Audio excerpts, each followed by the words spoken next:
Farakka express जो 13,483 और 13,484 down Farakka भी यहाँ रुकती थी, वह भी कोरोना काल में यहाँ बंद हो गई। और यहाँ पर मांग थी लोगों की कि 13,413 और 13,414 फरक्का एक्सप्रेस का ठहराव होना चाहिए।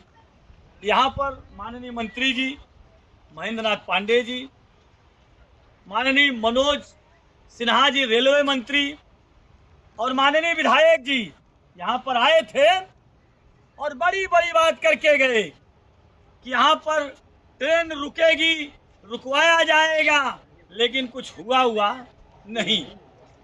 बगल में यही गांव है, वहां पर अंडरपास बनना था और माननीय मंत्री जी कह के गए थे और अभी थोड़े दिन पहले माननीय विधायक जी प्रेस कॉन्फ्रेंस करके कहे कि हमने इतना ब्रिज बनवाया है कि चंदौली इतना ओवरब्रिज तो कहीं है ही नहीं है। और मुझे लगता है कि पटना वाली लाइन है, चाहे वो शुरू होती है कि हमारा बहोरा, धीना, तुलसी आश्रम, हमको तो नहीं लगता है कि विधायक जी के क्षेत्र में एक भी ओवरब्रिज बनवाए हो या अंडरपास बनवाए हो। अगर दिखा दे विधायक जी तो मनोज कुर्ता उतार के राजनीति छोड़ देगा। लेकिन विधायक जी को तो मुंह है, बोल देते हैं, जो मर्जी आएगी बोल देंगे। यही भैंसौर गांव है, यहां लोग धरना दिए थे और उस समय आश्वासन दिया गया था कि हम नहीं कराएंगे तो कौन कराएगा।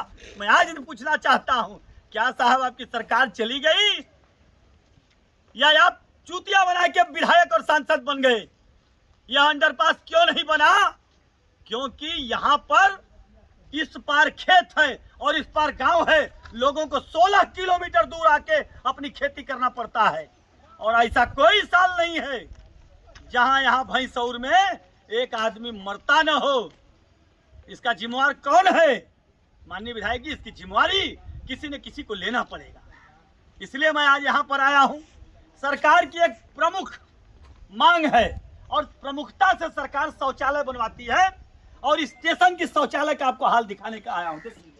पुरुष शौचालय है, अंदर से आके जरा इसको दिखाइए, समझ में आएगा। ये पुरुष शौचालय है, बहुत बढ़िया से इसको दिखाइए जरा। यह महिला शौचालय है, देख पढ़ के दिखाओ, मौ खत्म हो गया है। और आगे देख लीजिए आप महिलाएं, ये महिलाएं का है शौचालय। यहाँ पर देखिए बिस्तुइया कम से कम 8-10 हैं, दिखा दीजिए जरा। और यह खराब हो गया था तो नया शौचालय माननीय विधायक जी बनवाए हैं, यह शौचालय है। इसकी पोजीशन देख लीजिए। यह शौचालय मैं इसलिए दिखा रहा हूं, यहाँ पर एक ही यही शौचालय है, दूसरा शौचालय कोई नहीं है। माननीय विधायक जी को भरोसा नहीं तो एक दिन आके जनता को दिखा दें कि हो सकता है मैं झूठ बोल रहा हूं। मैंने कहा था कि 9 साल का इनका चंदौली बदहाल का ये 6वां एपिसोड है और मैं दिखाने का काम कर रहा हूं कि 6वां एपिसोड ये थीना स्टेशन को देख लीजिए। अब तो ये थीना की बात आ गई। अब मैं आता हूं आपको सैयद राजा की बात करने। सैयद राजा में धनबाद लुधियाना के लिए जो ट्रेन चलती थी, लुधियाना धनबाद एक्सप्रेस, वो आती थी और जाती थी, वो अभी कोरोना में बंद हो गया। यह 2 जगह रुकती थी, चंदौली में भी और सैयद राजा में भी।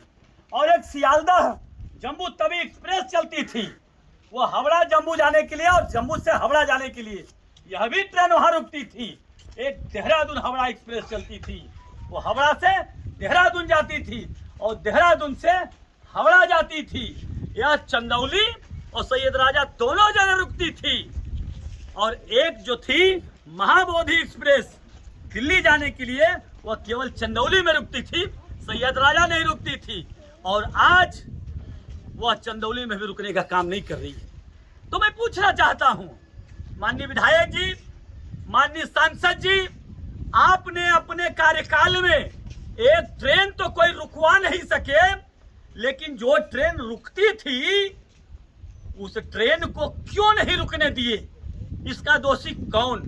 विधायक या माननीय सांसद जी, मंत्री जो हम लोग के बीच में है? मैं कहूंगा वो बिजी पर्सन है, उनको काम बहुत है, वो जिला के बाहर रहते हैं क्योंकि मंत्री है, देश विदेश उनको जाना पड़ता है। लेकिन माननीय विधायक जी, आप तो यहाँ रहते हो, मुझे ऐसा लगता है कि माननीय विधायक जी काली काली गाड़ी लेके जब चलते हैं तो जब पीछे ताकते होंगे तो उनको लगता होगा कि यही फरक्का एक्सप्रेस मेरे पीछे डब्बा जो काली काली चली आ रही है, ये फरक्का एक्सप्रेस है। तो उस फरक्का एक्सप्रेस पे तो आप चलेंगे और आपके लोग चलेंगे, लेकिन जो एक्चुअल जनता है, आप तो आते हो बनारस से, उस ट्रेन में अपने लोग को बिठा के लाते हो, उसी ट्रेन में बिठा के वापस चले जाते हो। लेकिन जो यहाँ के लोग हैं उनको किसी को ननिहाल जाना होता है। हम लोग भी यहाँ से अपने ननिहाल जाते थे।